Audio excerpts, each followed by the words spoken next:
복지는 아는 만큼, 삶은 누리는 만큼 복지하세요. TV입니다. 오늘도 어르신분들께 꼭 필요한 복지 정보를 알기 쉽게 전해드리겠습니다. 아주 중요한 소식을 준비했습니다. 시작하기에 앞서 구독과 좋아요, 알림 설정 부탁드리고요. 지금 바로 시작하겠습니다. 2026년 1월 1일부터 기초생활수급제도가 크게 바뀝니다. 이미 정부 중앙생활보장위원회에서 발표가 끝났고 변경될 가능성이 없는 확정된 내용입니다. 혹시 자녀가 취업이나 승진을 하셨거나 가족이 부동산을 사셨다면 2026년부터는 급여가 중단될 수도 있습니다. 오늘 영상에서는 누가 영향을 받을지, 얼마나 달라지는지, 그리고 어떻게 대비해야 하는지 정확하게 알려드리겠습니다. 먼저 긍정적인 뉴스 먼저 알려드립니다. 2026년 중위소득이 역대 최대 폭으로 인상됩니다. 무려 6.51% 상승입니다. 1인 가구 기준 2025년 239만 원 정도에서 2026년 256만 원 정도로 오릅니다. 약 17만 원 정도 상승하는 셈입니다. 4인 가구 기준은 2025년 609만 원 정도에서 2026년 649만 원 정도로 약 40만 원 정도 오릅니다. 중위소득이 오르면 생계급여, 주거급여, 교육급여 등 모든 지원액이 함께 오릅니다. 생계급여 인상 금액은 1인 가구가 2025년 76만 5천 원 정도에서 2026년 82만 5천 원 정도로 약 5만 원 증가합니다. 4인 가구는 2025년 195만 원 정도에서 2026년 207만 원 정도로 약 12만 원 증가합니다. 이번 인상으로 약 4만 명 정도가 새롭게 생계급여를 받을 수 있을 것으로 예상됩니다. 즉, 생활이 조금 더 안정될 수 있는 기회가 생긴 것입니다. 중요한 변화이며 주의 깊게 보셔야 할 내용인 부양의무자 기준 일부가 다시 적용된다는 소식입니다. 사실상 폐지되었던 부양의무자 제도가 이번 개편으로 고소득고자산 자녀가 있는 경우만 적용됩니다. 적용 기준은 이렇게 이해하시면 됩니다. 자녀 연소득이 1억 3천만 원을 넘거나 자녀 재산이 12억 원을 넘으면 적용되며 이 조건을 만족하는 자녀가 있다면 부모님 생계급여가 중단될 수도 있습니다. 예를 들어 서울에 사시는 72세 김모 어르신을 생각해 보겠습니다. 혼자 살면서 생계급여 80만 원을 받으셨습니다. 그런데 아들이 대기업 임원으로 승진해 연봉 1억 5천만 원이 되었습니다. 그럼 2026년부터 김 어르신의 생계급여는 중단될 가능성이 높습니다. 하지만 걱정하지 마세요. 예외도 있습니다. 자녀와 연락이 끊긴 지 오래되었거나 실제로 부양을 받지 못한다는 것을 증명할 수 있다면 그럴 때는 부양곤란 사유서를 제출하면 계속 지원받을 수 있습니다.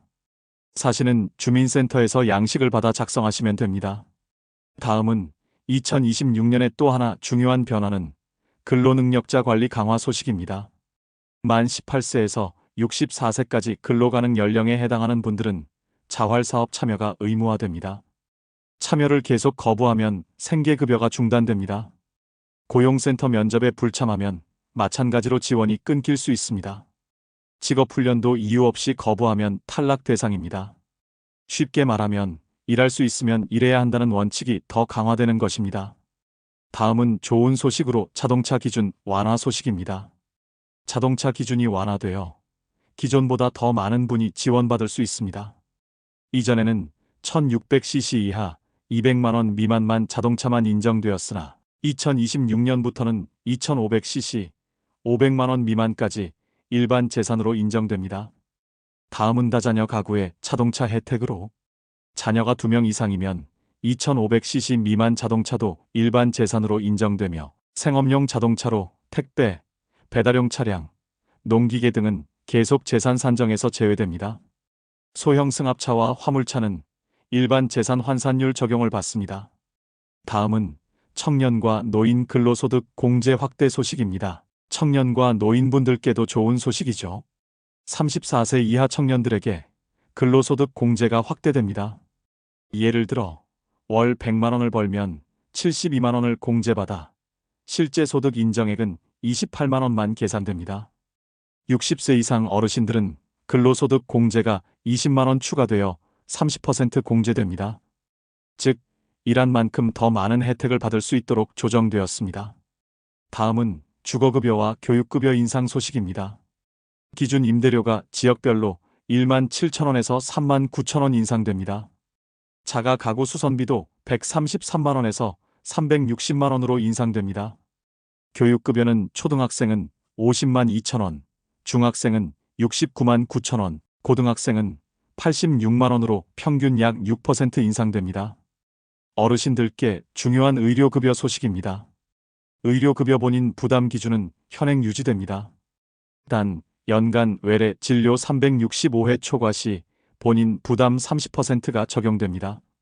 중증 환자, 아동, 임산부는 예외입니다.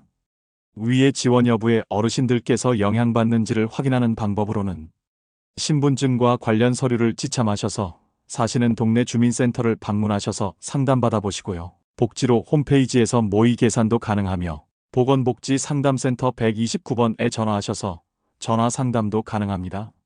자, 어르신분들 꼭 확인해야 보셔야 할 사례를 다시 말씀드리면 자녀가 취업했거나 승진했을 때, 가족이 부동산을 매입했을 때, 자동차를 새로 구입했을 때, 해외여행을 다녀왔을 때, 주소지와 실제 거주지가 다를 때, 이 경우 생계급여 중단 가능성이 있습니다. 그럼 중단 통보 시 대응 방법도 알려드려야겠죠? 통보일로부터 30일 이내에 신청이 가능하고요. 자녀가 실제 도움을 주지 않는다면 부양곤란 사유서 제출하실 수 있고요. 만약 생계급여는 중단돼도 차상위계층 지원이나 긴급복지 지원 신청은 가능하며 전기통신 감면 혜택은 계속 유지됩니다. 종종 더 궁금해하시는 질문들 중에 국민연금 수령자가 받는 영향에 대해 궁금해하시는데요. 연금액 기준을 초과하면 조정될 수 있고요. 장애인 수급자는 장애 정도와 근로능력을 종합 판단해 별도 기준이 적용됩니다. 그리고 한번 중단되면 재신청은 가능하지만 3사가 엄격하다고 하고요. 재심사 주기는 기존 3년 주기에서 매년 1회로 강화됩니다. 그리고 1인 가구 집중관리도 시행되어 실거주 여부를 직접 확인합니다. 위장 전입이나 가족과 동거하면서 수급을 받는 경우 적발되면 중단됩니다. 2026년 1월 1일부터 기초생활수급 제도가 크게 바뀝니다. 이미 정부 중앙생활보장위원회에서 발표가 끝났고 변경될 가능성이 없는 확정된 내용입니다. 혹시 자녀가 취업이나 승진을 하셨거나 가족이 부동산을 사셨다면 2026년부터는 급여가 중단될 수도 있습니다. 오늘 영상에서는 누가 영향을 받을지, 얼마나 달라지는지, 그리고 어떻게 대비해야 하는지 정확하게 알려드리겠습니다. 먼저 긍정적인 뉴스 먼저 알려드립니다. 2026년 중위소득이 역대 최대폭으로 인상됩니다. 무려 6.51% 상승입니다. 1인 가구 기준 2025년 239만 원 정도에서 2026년 256만 원 정도로 오릅니다. 약 17만 원 정도 상승하는 셈입니다. 4인 가구 기준은 2025년 609만 원 정도에서 2026년 649만 원 정도로 약 40만 원 정도 오릅니다. 중위소득이 오르면 생계급여, 주거급여, 교육급여 등 모든 지원액이 함께 오릅니다. 생계급여 인상 금액은 1인 가구가 2025년 76만 5천 원 정도에서 2026년 82만 5천 원 정도로 약 5만 원 증가합니다. 4인 가구는 2025년 195만 원 정도에서 2026년 207만 원 정도로 약 12만 원 증가합니다. 이번 인상으로 약 4만 명 정도가 새롭게 생계급여를 받을 수 있을 것으로 예상됩니다. 즉, 생활이 조금 더 안정될 수 있는 기회가 생긴 것입니다. 중요한 변화이며 주의 깊게 보셔야 할 내용인 부양의무자 기준 일부가 다시 적용된다는 소식입니다. 사실상 폐지되었던 부양의무자 제도가 이번 개편으로 고소득고자산 자녀가 있는 경우만 적용됩니다. 적용 기준은 이렇게 이해하시면 됩니다. 자녀 연소득이 1억 3천만 원을 넘거나 자녀 재산이 12억 원을 넘으면 적용되며 이 조건을 만족하는 자녀가 있다면 부모님 생계급여가 중단될 수도 있습니다. 예를 들어 서울에 사시는 72세 김모 어르신을 생각해 보겠습니다. 혼자 살면서 생계급여 80만 원을 받으셨습니다. 그런데 아들이 대기업 임원으로 승진해 연봉 1억 5천만 원이 되었습니다. 그럼 2026년부터 김어르신의 생계급여는 중단될 가능성이 높습니다. 하지만 걱정하지 마세요. 예외도 있습니다. 자녀와 연락이 끊긴 지 오래되었거나 실제로 부양을 받지 못한다는 것을 증명할 수 있다면, 그럴 때는 부양곤란 사유서를 제출하면 계속 지원받을 수 있습니다. 사실은 주민센터에서 양식을 받아 작성하시면 됩니다. 다음은 2026년에 또 하나 중요한 변화는 근로능력자 관리 강화 소식입니다. 만 18세에서 64세까지 근로가능 연령에 해당하는 분들은 자활사업 참여가 의무화됩니다. 참여를 계속 거부하면 생계급여가 중단됩니다. 고용센터 면접에 불참하면 마찬가지로 지원이 끊길 수 있습니다. 직업훈련도 이유 없이 거부하면 탈락 대상입니다. 쉽게 말하면 일할 수 있으면 일해야 한다는 원칙이 더 강화되는 것입니다. 다음은 좋은 소식으로 자동차 기준 완화 소식입니다. 자동차 기준이 완화되어 기존보다 더 많은 분이 지원받을 수 있습니다. 이전에는 1600cc 이하 200만원 미만만 자동차만 인정되었으나 2026년부터는 2500cc 500만원 미만까지 일반 재산으로 인정됩니다. 다음은 다자녀 가구의 자동차 혜택으로, 자녀가 2명 이상이면 2500cc 미만 자동차도 일반 재산으로 인정되며 생업용 자동차로 택배, 배달용 차량, 농기계 등은 계속 재산 산정에서 제외됩니다. 소형 승합차와 화물차는 일반 재산 환산율 적용을 받습니다. 다음은 청년과 노인 근로소득 공제 확대 소식입니다. 청년과 노인분들께도 좋은 소식이죠. 34세 이하 청년들에게 근로소득 공제가 확대됩니다. 예를 들어 월 100만원을 벌면 72만원을 공제받아 실제 소득 인정액은 28만원만 계산됩니다. 60세 이상 어르신들은 근로소득 공제가 20만원 추가되어 30% 공제됩니다. 즉, 일한 만큼 더 많은 혜택을 받을 수 있도록 조정되었습니다. 다음은 주거급여와 교육급여 인상 소식입니다. 기준 임대료가 지역별로 1만 7천원에서 3만 9천원 인상됩니다. 자가 가구 수선비도 133만원에서 360만원으로 인상됩니다.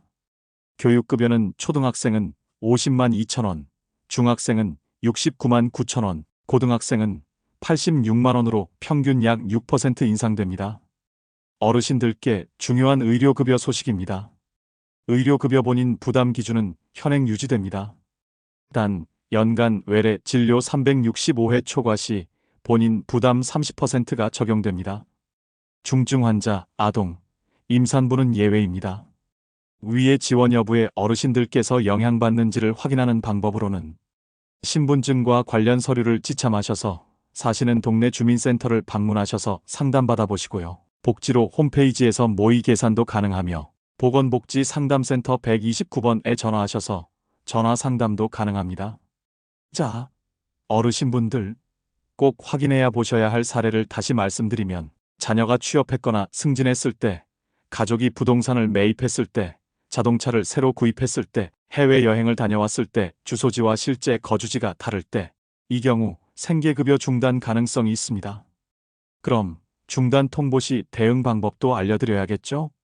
통보일로부터 30일 이내에 신청이 가능하고요. 자녀가 실제 도움을 주지 않는다면 부양곤란 사유서 제출하실 수 있고요. 만약 생계급여는 중단돼도 차상위계층 지원이나 긴급복지 지원 신청은 가능하며 전기통신 감면 혜택은 계속 유지됩니다. 종종 더 궁금해하시는 질문들 중에 국민연금 수령자가 받는 영향에 대해 궁금해하시는데요. 연금액 기준을 초과하면 조정될 수 있고요. 장애인 수급자는 장애 정도와 근로능력을 종합 판단해 별도 기준이 적용됩니다. 그리고 한번 중단되면 재신청은 가능하지만 3사가 엄격하다고 하고요. 재심사 주기는 기존 3년 주기에서 매년 1회로 강화됩니다. 그리고 1인 가구 집중관리도 시행되어 실거주 여부를 직접 확인합니다. 위장 전입이나 가족과 동거하면서 수급을 받는 경우 적발되면 중단됩니다. 자, 오늘 말씀드린 내용 다시 정리해 드리겠습니다. 2026년 1월 1일부터 제도 개편 시행되며 중단 통보를 받으면 30일 이내 신청 가능하며 자격 재심사는 매년 1회 실시됩니다. 이번 개편은 정말 필요한 사람에게 집중 지원하겠다는 정부의 방침입니다. 하지만 정보 부족으로 불이익을 보는 일이 없도록 반드시 미리 확인하세요. 오늘 내용이 도움이 되셨다면 주변 분들께도 꼭 알려주시고요. 구독과 좋아요, 알림 설정도 부탁드립니다. 지금까지 복지는 아는 만큼, 삶은 누리는 만큼 복지하세요 TV였습니다. 감사합니다.